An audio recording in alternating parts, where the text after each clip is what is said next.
Oh, we going live. Welcome everybody to the Passion for Christ movement hangout with a bunch of folks who are friends of the P4CM family. We're here to talk about a bunch of things. The Legacy Conference coming up in Chicago. We're going to talk to Joe Solomon and then the Perrys, all of whom are going to be deeply involved in the Legacy Conference event and who have been involved in Rhetoric in the past and the P4CM life. So I'm TQ. What we're going to do tonight too is talk about, y'all know the Rhetoric is coming. August 7th, 2014. Rhetoric is coming to a place near you. Get your tickets right now. You can go to rhetoric.p4cm.com. It's August 7th. Jackie's going to be performing. Jose Palos, Genetics, Ezekiel, Preston, they'll be all there. A powerhouse show in Cottonwood, Los Alamitos, California. Buy your tickets right now. And we're almost to 1,000 tickets sold. So if you want to get an opportunity to meet the artists in the back, meet and greet them, buy your ticket soon, because if you're the ticket number 1,000, that'll grant you extra access to the meet and greet with those folks to get to hang out with them when that time comes. But right now, I want to say what's up to all of our guests. First, we'll talk to our brother y'all have seen around, but maybe not know so well. His name is Joe Solomon. Joe, say what's up to the people. What's going on, fam? Hello. He's of Chase God TV fame and hot, tall mics everywhere. Tall mics. Also joining us are the Perrys. Preston and Jackie Hill Perry are joining us from Chi-Town. Greetings, Earthlings. What it do? And in the background, you may hear young Eden getting loose. Yeah, she gonna start crying as soon as she get done with that bottle. For the fam, she's gonna be there in the background. And then the man who brought them together, ushered them into their beloved relationship, and counseled them through their pastor, Brother Brian Dye. Welcome to the call, Brian Dye. How's it going? Brian also is the HWIC for Legacy 2015. Could I say that? Could I say that? I caught it. Okay. Yeah, he knows what that means. Brian, man, why don't you start us off, brother? Why don't you tell folks, they may not have heard of Legacy. Some folks I know who watch us do and have been involved in it. What is Legacy? Why do you do it? Why are there 437 people who present at the conference? Tell people what it's about. Legacy Conference, we're going into our 9th year. Our heart really is just to raise up disciples in the urban context. So we'll have about 1,700 or so people coming from around the country gather in Chicago, July 23rd to 25th. So the Prestons, the Perrys will be with us, Joseph Solomon, Lecrae, Ezekiel, Jeanette, and like you said, about 600 other ministers. Why don't we give them a little intro piece to that, Brian, so they can see what it's like.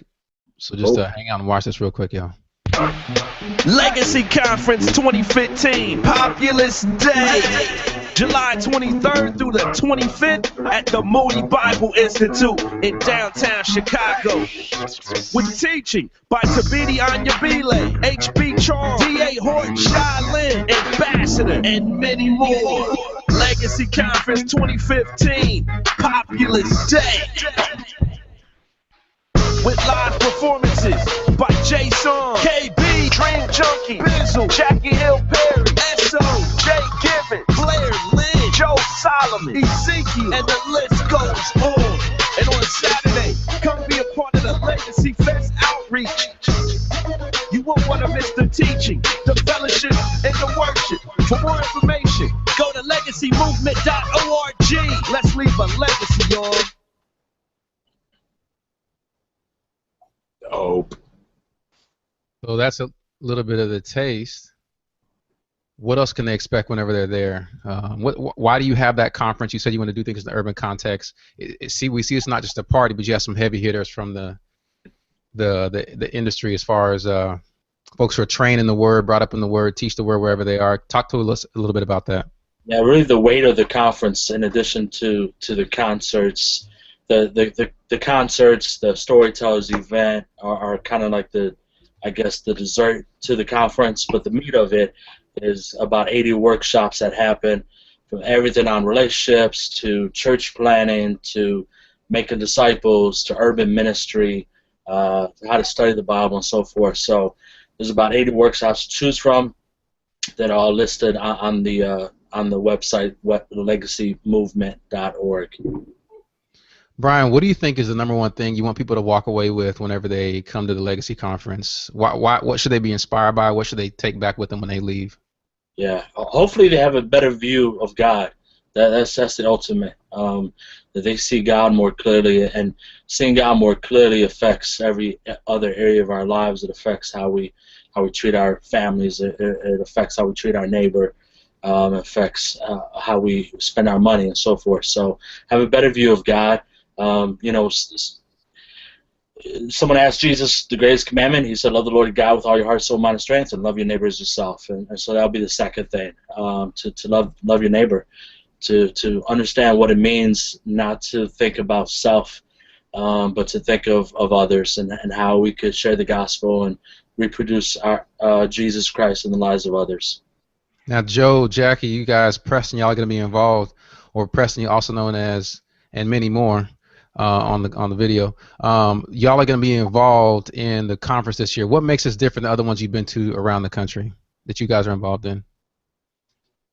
Well, for me, I love the Legacy Conference because it's just really good fellowship. I think it's one of the few conferences where all the artists, we have a lot of time to come and to fellowship and to catch up with one another, and really just enjoy one another. And then two, just the workshops. I think the workshops are amazing. Just the type of workshops, from like Brian said, discipleship, from marriage, from urban missionary. I think it equips the believer in so many aspects of life. You know what I'm saying? And it's always really good, solid teaching. Like the teaching is there. It's amazing. So for me, that's my favorite. Just the teaching, and also the fellowship. Catch up with old friends. Now, you and Jackie, y'all have done workshops together in the past. You doing that again here at the conference? Nah, him and Brian teaching. Yeah, I'm doing a workshop with Brian on marriage. It's like a marriage track, and Jackie's doing a homosexual workshop again this year. Okay, that's good, man. And it sounds like, Brian, you're bringing everybody from around the country to work for you in Chicago. Kind of build an empire out there, brother. You got Jackie's working for you out there. You got Joe from Houston.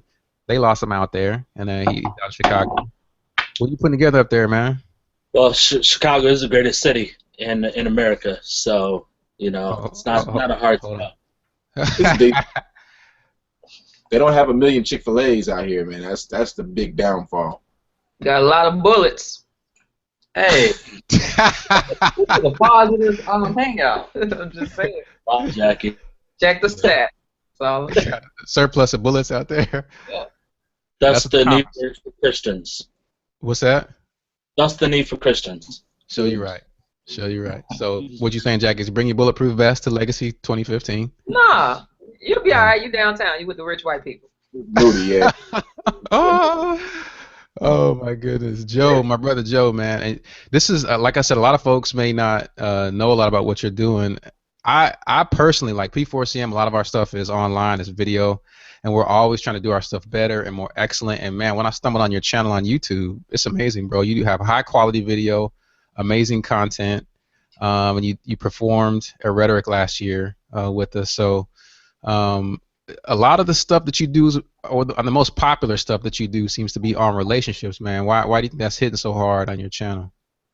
Yeah, ironically, I get called out for like singles and dating conferences and workshops and stuff like that, and that's not even really the bulk of what Chase God is. It just so happens that when I do put out a video that says anything about sex, anything about dating, marriage, or whatever, like it just blows up. People are, and I actually made a video about that called "Why Do We Love Love," and talking about why people are so enamored with love. Why are we so infatuated with that? I think that it's always, even now we're talking about the issue of gay marriage, the idea of community, the idea of intimacy with people, it's innate within us. That's one of the things we most desire.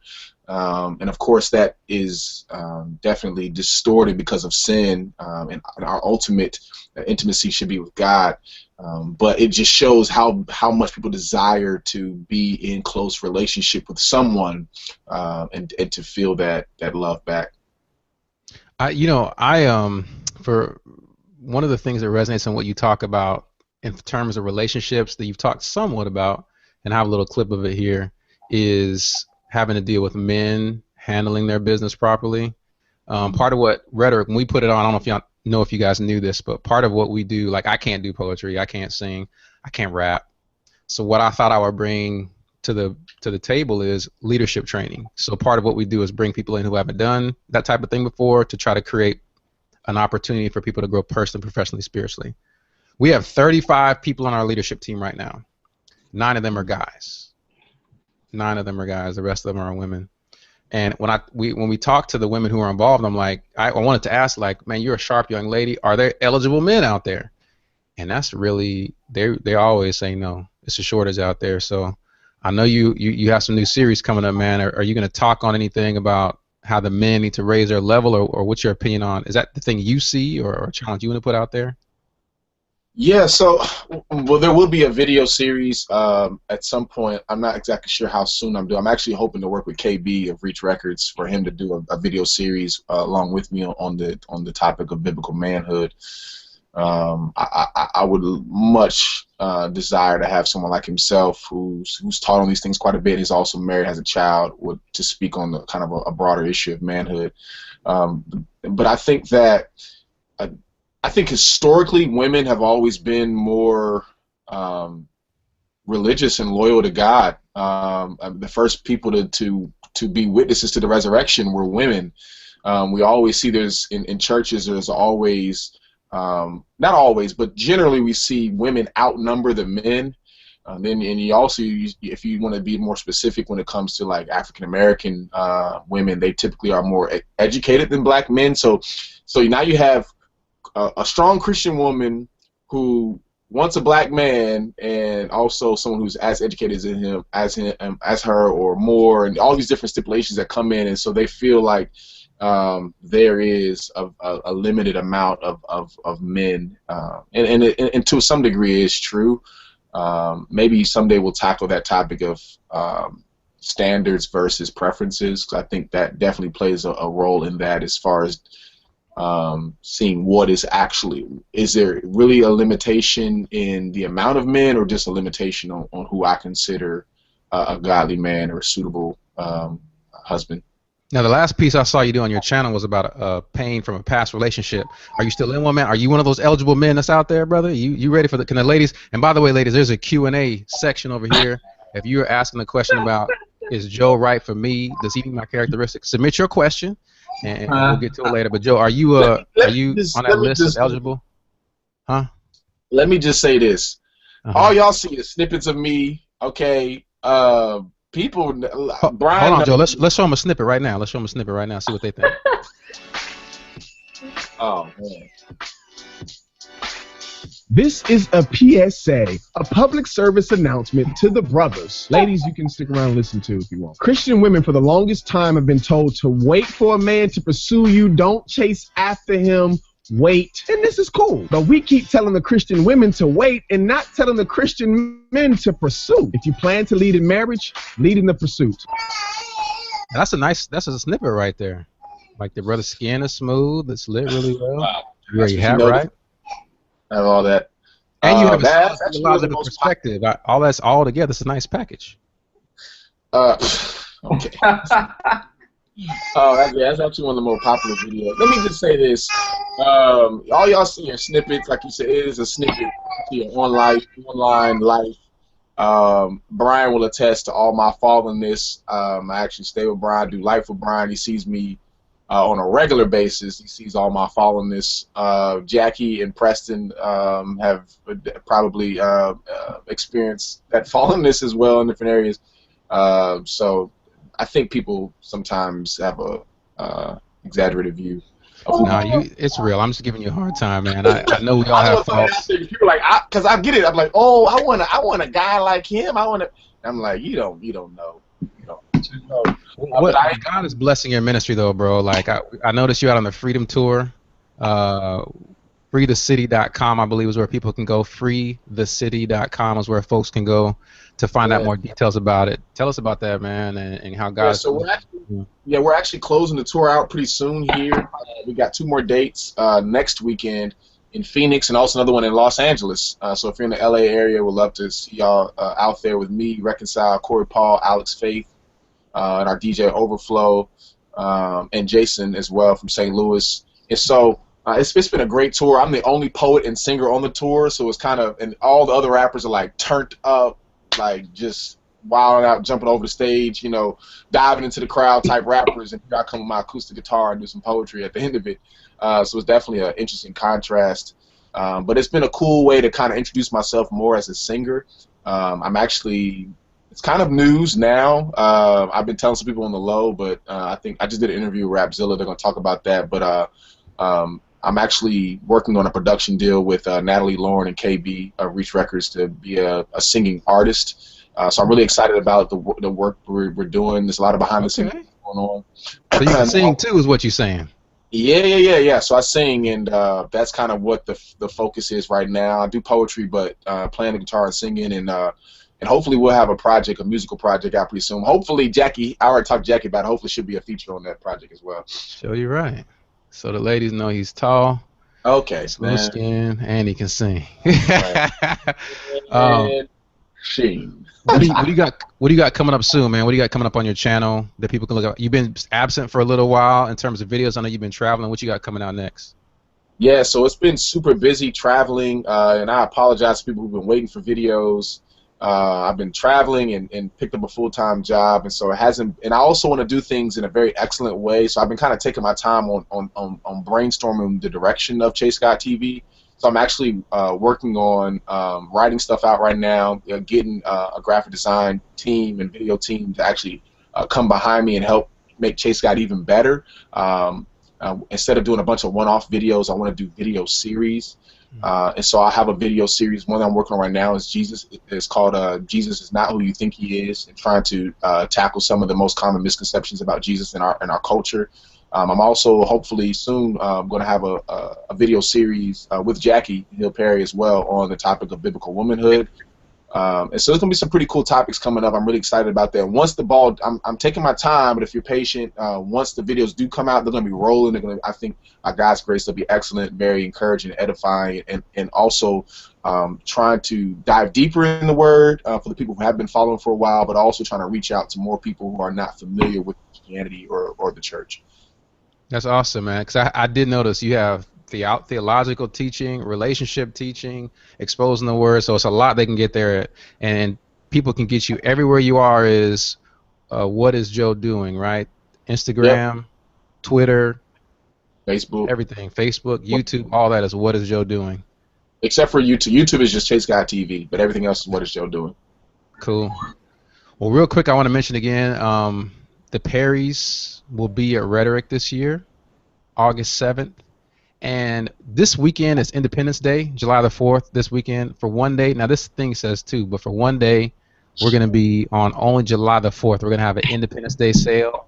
The promo code is Liberty. So go to rhetoric.p4cm.com, rhetoric.p4cm.com to get, just only on July the 4th, get the Independence Day discount of $5 off your tickets for Rhetoric, where you're going to see all these wonderful folks come perform at the event. Jackie, Jeanette, Ezekiel, Jose Palos is coming back to bless the stage. Palos. So you're going to see a lot of folks coming out there to bless the stage. NIQ as well. You haven't seen her in a while. She's been doing some musical stuff as well, so please come out and check that out. August the 7th, and get your tickets at rhetoric.p4cm.com. The Perrys. Yes. It's good. How y'all doing? Chilling, man. I'm posting. That's what's happening here. You're posting? That's good. Thank you. What? Is it a tweet for this actual No, hangout? Instagram. People really don't tweet. People tweet, but they don't tweet. Instagram seems to be the best stream. You're right. I don't even go on Twitter. It seems like Instagram is real easy. Yeah. Yeah, I don't do Twitter no more. I do it because I have to. Jackie, you got an album out, and the people can get it for I how do. much? You can buy it if you feel like supporting the church, but if the gospel is free, so we gave the album away for free at humblebeast.com. It's called The Art of Joy. And not only is the album free, but buy it. I bought my own copy. I appreciate that, brother. Our rent is paid because people like you. So if y'all want the Perrys to keep eating and feed that poor baby, No pun intended. I bought the album too. I did buy it. You bought it? Yep, after I Spotified it. Okay, I understand. Consumer gen. I'm playing. I pre-ordered it. Okay, that's a real friend right there. And Jackie, you are also going to be performing live on stage at Rhetoric this year. Well, a little bit of hip to the hop. I will. Do people know that yet? Or is this like the first? Right now. They know now. Okay. We're telling them right now, Jackie. What are you going to be performing on stage for the people? They can wait and see. I ain't gonna expose that though. You know, you're a wonderful social media person with the marketing and the teasers. That was nice right there. That was real Well, nice. What? Oh, but I just didn't tell them. Yeah. You can't expose everything, you know. I feel you. I'm writing it down. Don't expose everything. How is parenthood treating y'all, man? The people have missed y'all. They writing in saying how the Perry's doing. We saw the baby a couple times. How y'all doing, man? It's good. It's challenging, you know, waking up 6 o'clock in the morning to a screaming baby. We don't need an alarm clock anymore, because she's our alarm clock. Seriously. But it's been good, man. She's like brought so much joy in our lives, and it's been good. You know, along with the dirty diaper and the snotty nose, and all that stuff. It's a new normal. That's the best way I could describe it. Has she started solid food yet? Occasionally, still mostly milk. I probably feed her some food maybe once or twice a week. Because you know, she got to be in the right mood. If she's not in the right mood, then she just gonna spit it out all in my face, and I don't really like that. Yeah, I got a 1-year-old, y'all know, and a 3-year-old, and the diaper change once the solid food starts. Yeah. Yeah, I'm not looking forward to that. I heard. They change, brother. You that's one of them times where you can smell it. So you gonna watch Preston be like, he'll make a face, but then he'll turn. Jackie, that's him signaling. He smell it, but he want you to change the diaper. No, he's been doing that since she was 2 months. That ain't nothing new.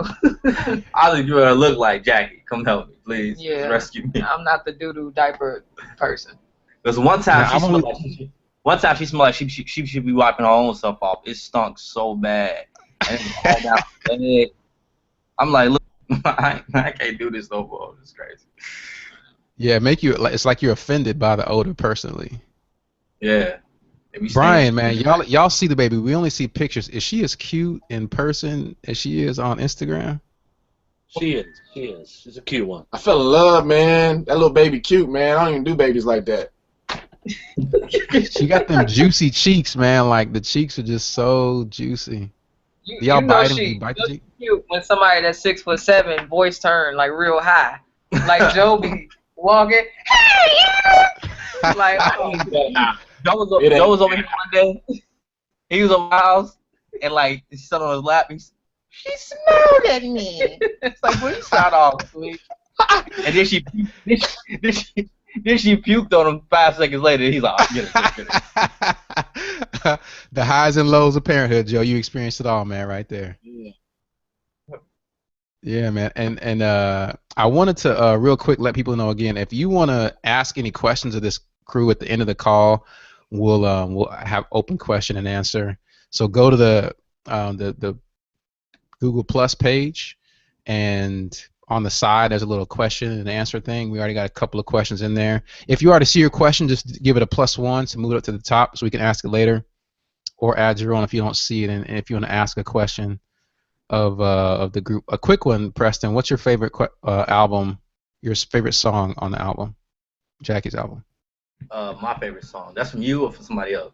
That's from somebody else. From Lydia Mata. I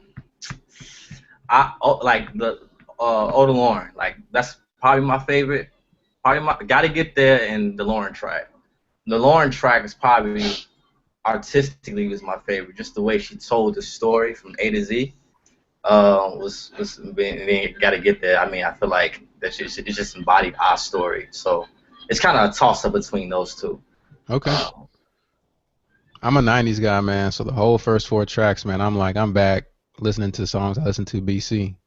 So I love that. I love where that album takes me, Jackie. I appreciate that. Now we're gonna turn the corner here a little bit, because I personally, I don't know about you guys or if you think this way or feel this way, but I feel like we're in a historical period in American history. In the last 2 weeks, so over the past year plus, we've seen a lot of these incidents between mostly black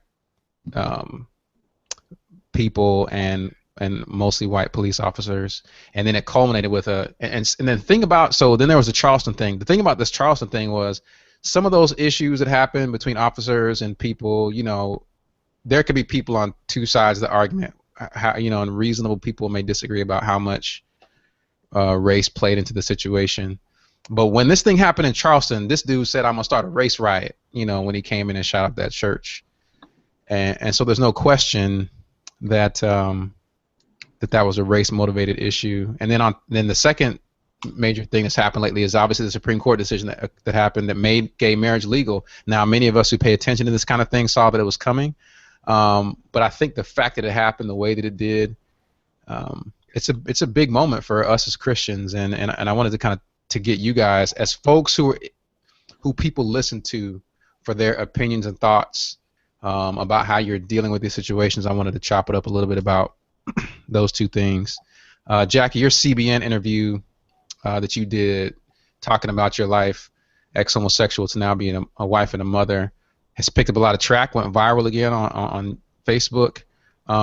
What do you say to the Christians who, and this is a different angle of the question, what do you say to the Christians who are afraid right now, who are concerned that America is turning a direction against them where for what we believe, we're put in a position of being haters or a position of being bigots just for what we authentically, genuinely believe? How do you speak to those folks as it regards to the homosexual lifestyle and the decision from the Supreme Court? Yeah, I think fear is natural, but I don't think it's something we should be led by, because I think God in His Word has already warned us that this would happen, that wickedness would increase, and that we would be persecuted for speaking the truth. You know what I'm saying? But at the same time, I'm more so encouraged that we are here in this moment. It's just like, imagine if believers were not, like, God's church was not active at this time. Like, it would be even worse. And so I think God is so faithful in that. So I think I would say to pray for courage, pray for boldness, pray that God would grow you in love for Him and people. Because I think if you love people, if you love God, you have no option but to share truth. Even if it's offensive, even if you lose friends, even if you'll be hated for it. But you know that God's glory is the aim, and the salvation of wicked people is the goal. You know what I'm saying? Like, it's really not about us to be comfortable. Like, He left us on this earth to preach His gospel, or we would have died as soon as we got saved. So. No, that's real, and that's good. And some people can, like, they react in fear. Like, I saw, Joe, on your Twitter page, someone hit you up like, "Why are you posting this?" And it was just, you were retweeting the article about the decision from the Supreme Court. So, what have you been seeing, hearing? How is it hitting you in terms of this whole Supreme Court decision? How should they deal with the reality of the change in the law right now? That's for you, Joe. Oh, I'm sorry. Say it again. I thought you were asking that to Jackie. No, for you, man. Like, you caught some of that brunt of fear, I think, when someone just got mad at you for retweeting an article about the Supreme Court decision. And so I'm just wondering, what are you seeing from people's reactions, and how should people kind of think through and work through the changes that are occurring? Yeah. So I just want. I think it's cool to be a conduit of news. I just want to retweet stuff to people and different things. And sometimes I retweeted a link to just news, like the Supreme Court said, this ruling, and then somebody's like, yo, are you pro-gay or whatever? So I thought that was kind of weird. But I'll be honest, I'm still kind of wrestling through it myself as far as how I should think biblically. What will be the action to take is definitely not fear. As Jackie was saying, just echoing what she was saying, like God is still sovereign, and that's not just a saying. Like, this was all seen beforehand. God knows exactly what He's doing. I think it's a great opportunity for the church to be relevant in a way that is not what we would always define as relevant. I think a lot of times relevancy is defined as being like the culture, versus now we're something that's in stark contrast to the culture. I think I was reading an article, and it kind of articulated my sentiments just the same. When sin is no longer satisfied, it will come to a point where it does not. For some, they'll realize that there was folly in what they were chasing. There's going to be someone there. There's going to need to be someone there who's going to receive that. Now, those people, the refugees of this whole gay marriage movement, there's going to be people who are going to chase after the wine and grain of the world, and they're going to realize that there was no satisfaction in that. They're going to realize the destruction of it. They're going to realize the foolishness of it, and they're going to want answers that have eternal weight. And I think that's where the church will be will be relevant, like in a real biblical way, actually be relevant, to give them truth that is not always easy, but truth that is actually satisfying. No, that's a good word, man. I know too, Brian. You're not only running Legacy, but you're a pastor of a church, and I'm sure there are folks who are either homosexual who come into your church, but at a minimum, the folks who go to your church are trying to deal with those kind of people, people in that lifestyle around them. What would you say if you're telling me I'm someone coming to you, like someone at my job is homosexual, they really want to talk about the Supreme Court decision? How do you take somebody through thinking about it, man? Yeah, a couple things. One is, as believers, we shouldn't be surprised at this. I mean, Supreme Court decision just went with the main thought of American people. Already 40 out of 50 states had it legal already, so Supreme Court just kind of continued that process. So I mean, we look at the history of America, and when was America ever a righteous country? We chased off the natives from the land. We brought people over as slaves for 400 years. This is just sin playing itself out again in another way. And so if homosexuality was, if gay marriage was illegal, something else would just pop up in its place. So the main issue that we need to address as the church is we need to proclaim the gospel. We need to love our neighbors, whether they're gay or straight, whether they're a gangbanger, whether they're not, however they're living their lives. For too long, the church has kept itself within the four walls of the church. We've preached to the choir. We've done things amongst ourselves and separated ourselves from the world. And so I would say it as any other situation: love your neighbor, love your coworker, love your family, proclaim the gospel to them, give them hope that there's a Savior who has come to redeem us. Can I add something real quick? Yeah, go ahead, please. Go ahead. Though I think this is bad and horrible and wicked for our country, the future of our families, our government, children, school system, pretty much everything, I do think in some senses this is good for the church. And I say that because I think on this topic of homosexuality, you really learn a lot about somebody's view of God and people when this comes up. Like, you learn a lot of stuff, and so I think it's gonna. What do you mean by that, Jackie?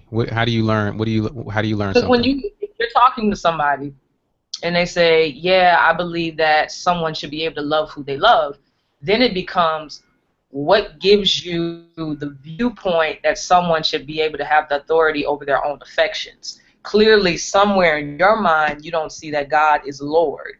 You get what I'm saying? And so because you don't see that he should be Lord over all, that's why you impose that somebody else should be able to be Lord over their own affections. You know what I'm saying? Like, when you flesh that stuff out, It's a lot of wrong thinking. And so I think this puts the church in a place where a lot of stuff will be fleshed out, a lot of stuff will be sifted, but also believers that know Jesus will be challenged to love in a way that is very uncomfortable. And I think that's good for us.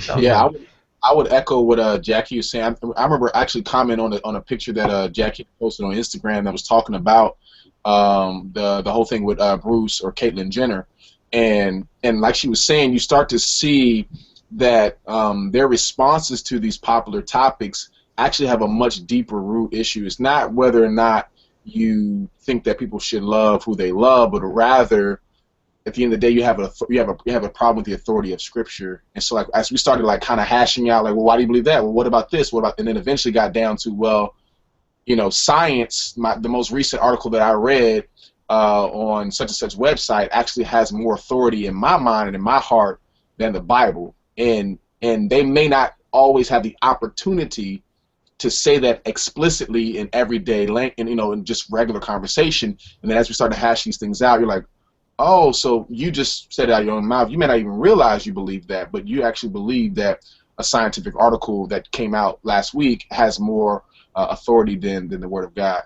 Exactly. And so that's an opportunity to really dive in and actually talk about the Scripture and the authority of Scripture and what that means for believers. Because these are not just unbelievers that are saying this. I'm talking about people who are professing Christians in the church, who are coming out and admitting that they believe. And so now you're like, well, where's your foundation? If an article, every time Time Magazine or some journal, academic journal, puts out an article, like you're always on what the Bible would consider as sand versus the solid rock of Christ. I'm gonna put y'all in an uncomfortable position. In that vein, here's the what do you think about all the rainbow Facebook pictures? It's irony. It's very ironic that we see the Noahic promise where God. Hold on. I know what you're talking about. I'm not talking about from that perspective. I'm with you. Is that a evidence, or like when I put a picture up that said, you know what, of my son, and I said, you know what, it just appears that the way to determine what authority is going to be in my kid's life is going to have to come from me, from my church, and from those believers who come around me, because the society is changing to something other than what the Bible is talking about. Well, and the people who were liking that comment had rainbow pictures on their, the rainbow, like, which is basically saying I support this other decision. Does that hit y'all in a kind of a funny way at all, or is it just me? Well, to me personally, it's not shocking to me. I mean, yes, I don't think I've seen a lot of people I went to high school with the Facebook, with the profile picture with the rainbow. I don't think it's shocking. I don't really expect too much from people who really don't know God. What about the believers who have switched their stuff up? Praise God, saints. It's been intriguing to me, because it's like you see it and it's like, oh, really? I'm not reading these people's statuses, you know what I'm saying? So to see that, it's just like, oh, you believe, okay. It makes me now. Well, I haven't really seen a lot of people I've known as believers post it. Me, it's just people I went to high school with, family members who I know, who believe in, who believe in the decision. I haven't seen too many believers post it personally, but it's crazy. I saw a person on my personal Facebook where I saw someone I grew up in church with who had the picture, but also kind of rallying behind gay marriage, and again coming out exposing, like they say, I had like confused. I was like, maybe she's not a Christian anymore. I check her profile about page, like, no, she says she's still a Christian, but she came out. I said, well, she had said something like, all sin is the same in God's eyes. So for us, that's popular, but that may not actually be biblical. And she said, well, I didn't say it was biblical. I know it's not biblical, but that's what I believe. I was like, oh, that's tough. All right, so only the conversation to have, because again, it just shows the surface. Like, well, we shouldn't be talking about yes, we should be talking about gay marriage and so forth, but there's a whole lot of underlying issues in their worldview. Yeah, And what I would say is, like, for the believer who do believe in, you know, like same-sex marriage, I would truly challenge them to just examine their view of God, because somewhere down the line, your view of God has been blurred or skewed. Like, I think this decision really contradicts God's heart for marriage. I mean, like, even how God is relational in with Himself and the Godhead, you know, the Trinity. I mean, like God's, God, He designed marriage for His glory. He designed, you know, man and woman for His glory. So if you believe like gay marriage is of God, I think that you have a wrong view of God. Like, plain and simple. Like, yeah, that's tough. Quick question from online. Adrienne and a bunch of people liked it, asked Jackie, have you felt a particular responsibility because of your testimony to speak about these issues since the Supreme Court decision?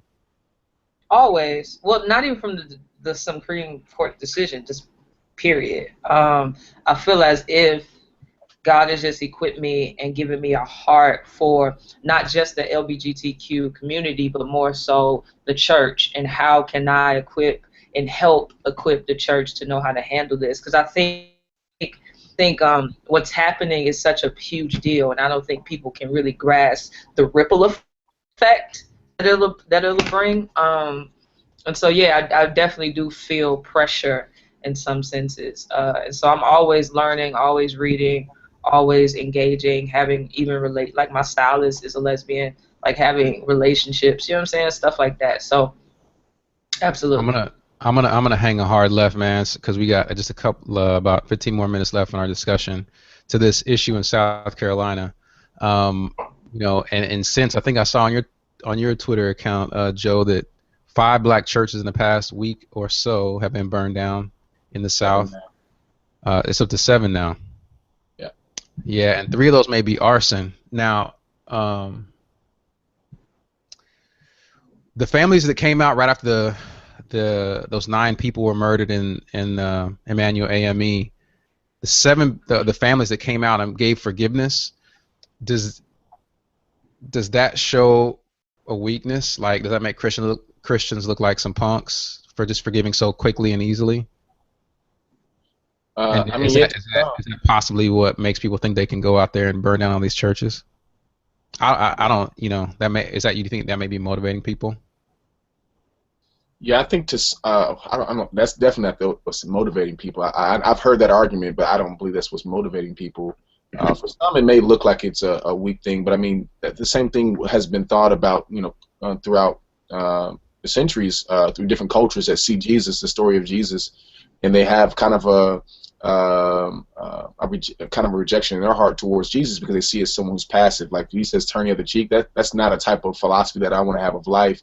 Or they see a man who's very weak, who's allowed people in their eyes.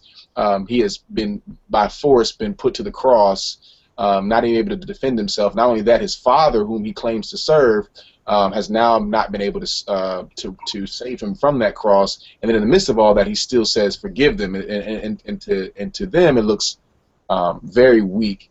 And I would just push back and say forgiveness. I talked about it in my poem. Like, forgiveness is by far one of the hardest things to do, one of the most difficult things to do. Even for God is a difficult, long, not a simple task that happened over a course of a few hundred years that led up to Jesus. And it requires a death and a pain and a swallowing of hurt that you cannot exert on someone else. And so I'll be honest, I posted on my Facebook, I said, man, maybe I'd forgive them, but not that fast.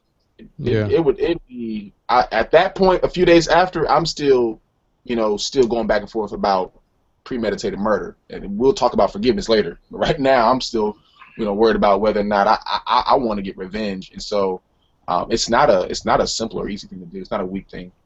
Brian, these you said you want to help equip people in the urban context. What do you think? Because you're white, and for example, Joe, not white. Jackie, Preston, very not white. Me, very not white. What do you think could be done? Now, you a cool white dude, but what about for some of the, like, I grew up in Allen, Texas. They're a different kind of white than you are. Did you really?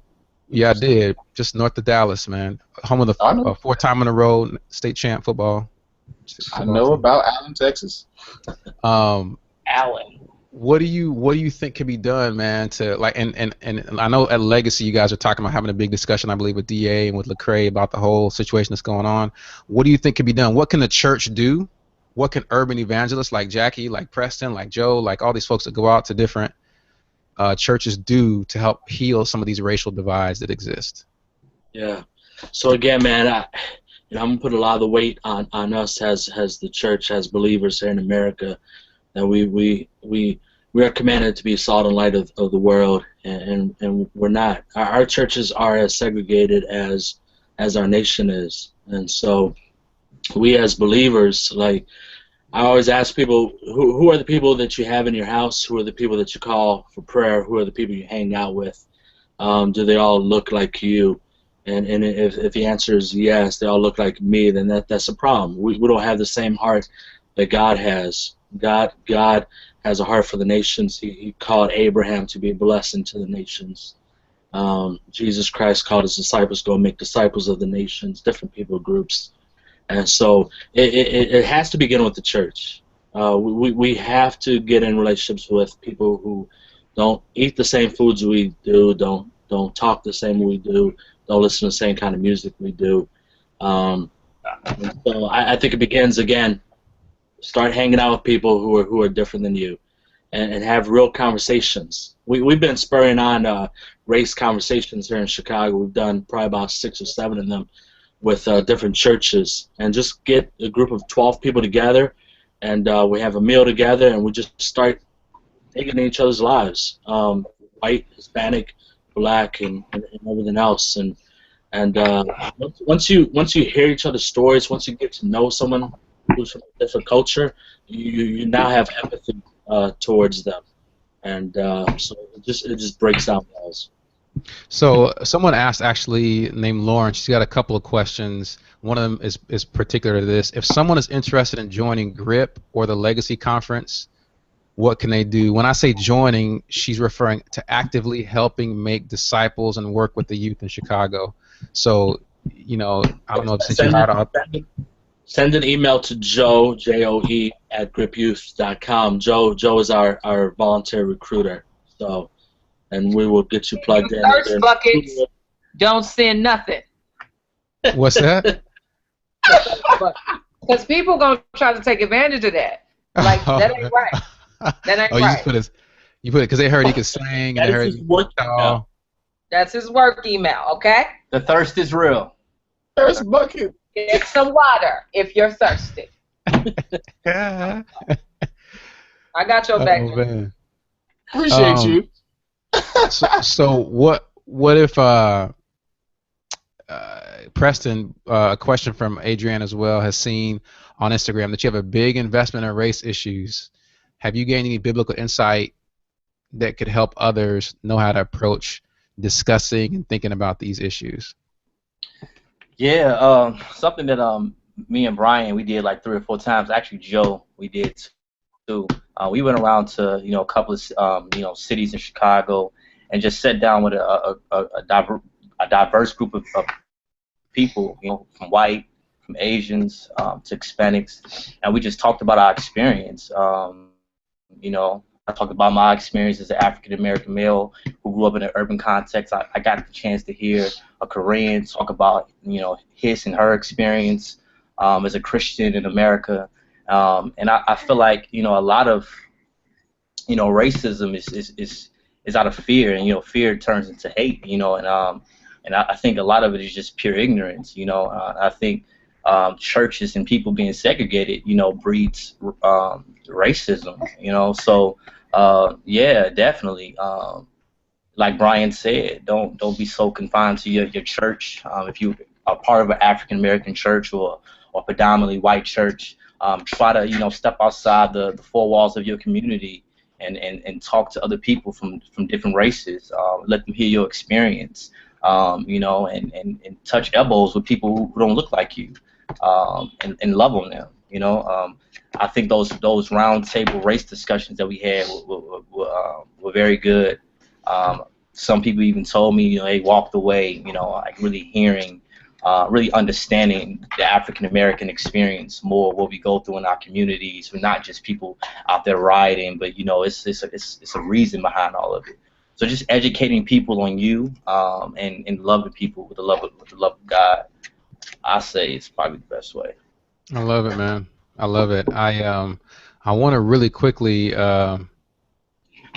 let people know something first before we're going to take a couple of more questions. But before I do that, for many, many years, we have not had any X shirts available for sale. So like X Center, these are things that display we've heard a lot about understanding the word well, turning away from your life in sin. The X series is all about people developing an identity in Christ and turning from their life of sin. And what we're going to do actually tomorrow is start selling one shirt. We want to be able to get them out and get them out on time and get them to your house. So we ain't gonna sell 100 of them, just one shirt, 2 styles, but it's a good one. So I'm gonna give you a quick promo video, and then we'll ask a couple of questions from the audience, and then call it a night. So check this out for the upcoming X shirts. Why would I buy an X shirt? After a certain period of time, hiding your sin gets tiring, it gets old. And trying to push it into the closet or push it away so people don't see it, but still committing it, just use up a lot of energy. So I made the decision that I'm not going to hide the sin anymore. I'm going to deny the sin, expose the sin, and show the world that I'm no longer involved in the sin. So I would buy an ex-fornicator shirt because I know that was my past sin, and the world's going to know that it's the past sin. I'm now living in the now. God's graces.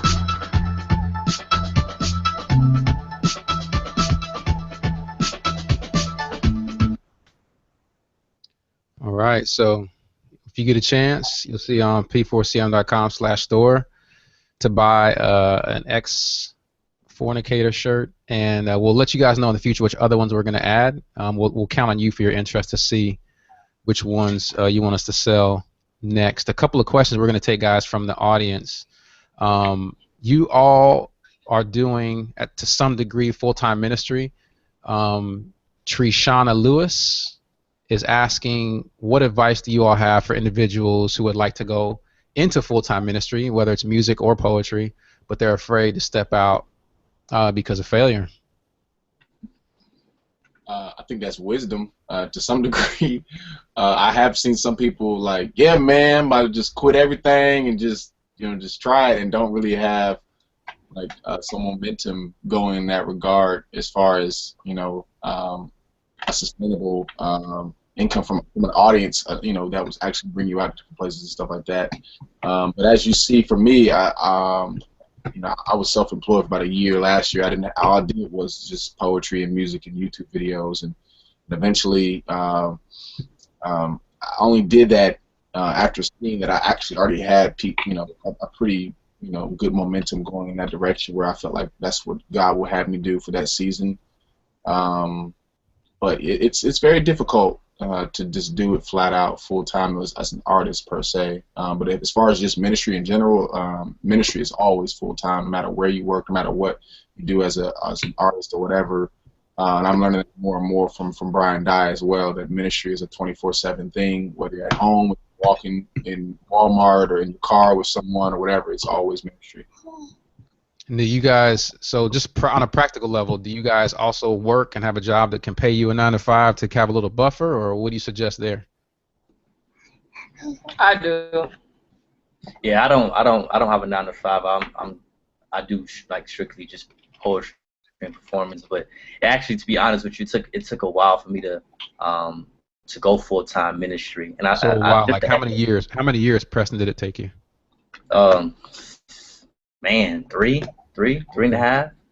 And I want to give people an I idea of the work y'all put in before you got to where you are now. Yeah, definitely. And just to echo what what Joe said, like, I think I've learned from Brian too that ministry is like, everyday life. That we should be out trying to make disciples and love on people and whatever we do. But for the person's question, if you're just talking about, particularly just performing arts, doing ministry in that aspect, and not doing like a 9 to 5 job, You really have to, like Joe said, just be responsible in that. You know, I've heard people say, well, I feel like God is leading me to do A, B, C, D, and just step out on faith. And it's like, yeah, but like if your family's starving, that's probably not God, you know, because your first ministry, the household. So that's one of the things that I wrestle with, you know, with my family struggle with this.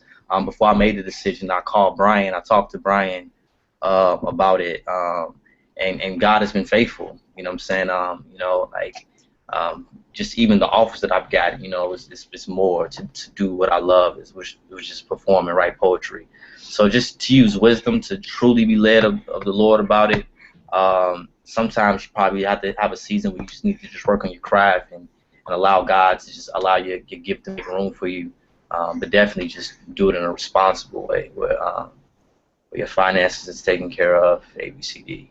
So I'll give you guys some practice. In addition to that good advice, some practical advice. That submit yourself to be an open mic poet or rhetoric. This is not just self-promotion. It's for real, because the poets you see here are the ones that judge and put you on stage. I don't. They do. And if they recognize your gifts and talents and you get in front of the stage, you can perform there and do well. It's an opportunity for you to do more. So like Preston said, work on your craft and then try to do things like rhetoric, or like Joe had the Canvas in Houston. Find events like that where people actually want you to come. And then maybe if you do well there, you can go to other places and perform to test out whether your skills are what they need to be. A question for Brian, and answer the, you know, I know this is a tough question to answer quickly, but as briefly as you can. Lauren asked, how did you start the Legacy Conference? Yeah, so the Legacy Conference, I got a flyer in my office window. I'm in my office wall right here.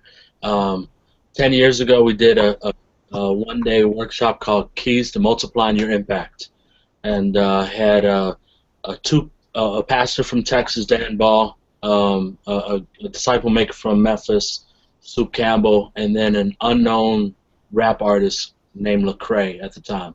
Mm-hmm. And we had about 60 youth workers at the workshop. My heart was just to train up people and making disciples. And so those three taught.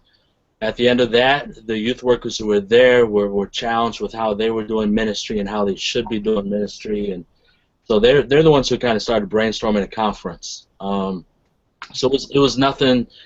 I didn't write out a plan of how to start a conference. It wasn't the goal. The goal was to raise up disciples, and God just kind of connected us with like-minded people over the years. And so, and it's really a team effort. There's people. I can't even take credit for it. It's really God's providence. I tried to get rid of it a few times, but I couldn't. So, yeah. So God's been directing it. Good, man. How do people get press credentials? Someone asked, how do they get press credentials to come cover the place? So we don't do press credentials because the ministers are part of the conference, and we want them to feel part of the conference. So we don't want them harassed and ask for 20 different interviews and so forth. So there are no press credentials. There it is. So y'all come to learn, not be pressed. Plus, they're probably just trying to get a free ticket. You think they're just trying to get a free ticket to the show?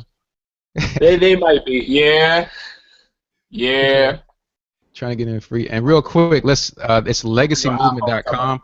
What's the cost for that, Brian? The Legacy Conference. What does it run? What does it cost? I got the picture up here on the screen. Yeah, right now it's $85 for a 3-day conference. Again, that's 80 workshops and so forth. 4 general sessions, concerts, storytellers, which is our poetry event. Yeah, you can just scroll through all the ministers there. Anthony Bradley, Bizzo, yeah, some amazing. Chris Webb, you see there. D.A. Horton, Dahadi Lewis. I mean, it goes on and on. So I told y'all thought I was clowning when I said they have 465 people. Look at all these people that's going to be speaking. They got one speaker for every attendee.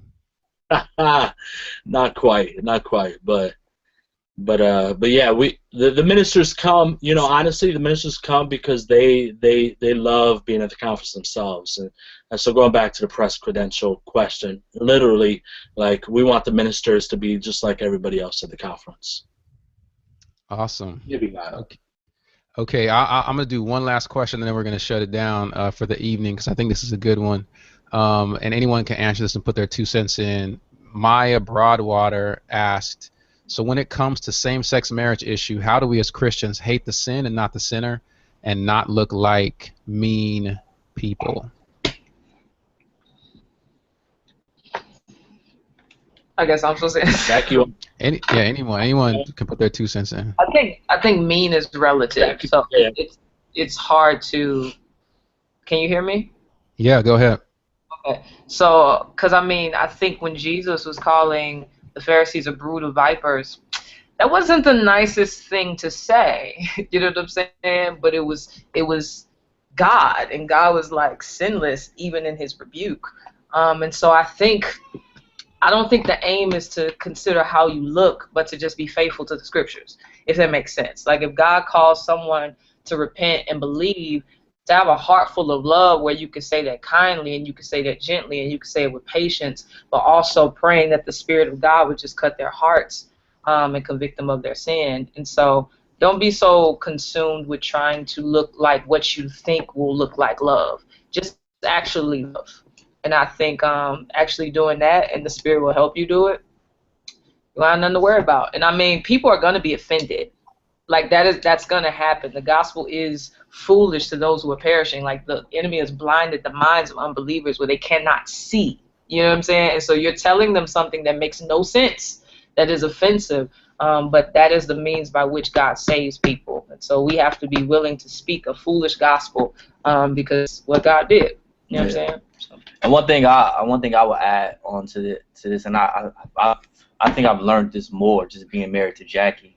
And just I've had, gay people who I worked with in the past, who believed in same-sex marriage, and I think it's the reason why Jesus himself sat down with unbelievers and just didn't come in a room and just call their sin, just particularly like sins out or whatever. I think with homosexuals, like not to just act like homosexuality is the only sin that God has beef with them with. I think when we look at homosexuality, we kind of look at homosexuality like it's a different sin from all other sins. It's like, no, like holistically, they're sinners. So trying to just, get to know them, sit down, build a relationship with them, not to just act like, there's sin of homosexuality is the only thing that will send them to hell. Because I think a lot of homosexuals expect that from the world, expect to be, alienated because of that particular sin. But just love them how you love a gang member. I was telling somebody in Chicago, I was like, it's funny how like the church, they would treat a gang member almost different than a homosexual. It's like we treat the gang member like, oh, I want to love you, just take you in, and I want to show you a different way. But it's like when we deal with homosexuals, like all we do is just preach about how homosexuality is a sin, which it is a sin, but it's, at the same time we have to deal with people, as sinful people, period. You know what I mean? Right. And just look like that, Yeah, that's good, man. And I would say that we got to be careful not to preach a moralistic message that says you have to somehow clean yourself up first and then you become a Christian, like pointing out stop doing that versus telling them to come to Jesus. One of my current favorite deceased preacher now is Elder DJ Ward. One of his lines was, you got to stop telling that sinner to straighten up and come to Christ, but rather tell them to just come to Christ. And I think that for some reason, whatever it is for homosexuality, I think there's a tendency to want to tell people and trusting that the Holy Spirit is the one who will change them, that their faith in Him will change them versus their own efforts to try to change one particular sin. That's good, man. That's really good. Well, we're going to close it down. Someone, Jana Wallace asked, how does the church work both inside and outside the church on racial reconciliation issues without being too gospelish? I think we answered that one whenever Preston and Brian talked about having meetings and connecting with folks. And big props to Mo Unique Find. Mo Unique Find. I wonder if that's her real name. She said, this is not a question really, but in light of what happened in Charleston, South Carolina, we did a joint church service in Las Vegas with a church from the white community and black community called #WeAreOne. It was amazing. Pastor Pittman pulled it all together. So that's the kind of thing we're talking about, Monique, and that's also an answer to your question, Janet. Do those kind of things to actually use the church to bring folks together, and I think we'll make a long way and be a part of this change. A quick yes or no, Jackie, Preston, y'all having any more babies? People want to know. Brittany want to know. Not now. Yeah, not now. But eventually. I want to have one more. Jackie want to have two more. Because two don't make sense. Just pray that the Lord has his way. You know what I'm saying? Like 3 is. Particularly 1. 3 is good. You gotta have an odd number of children. Hey, good birth control is having that second baby screaming in the middle of the night while the other one is tripping too. So look, what?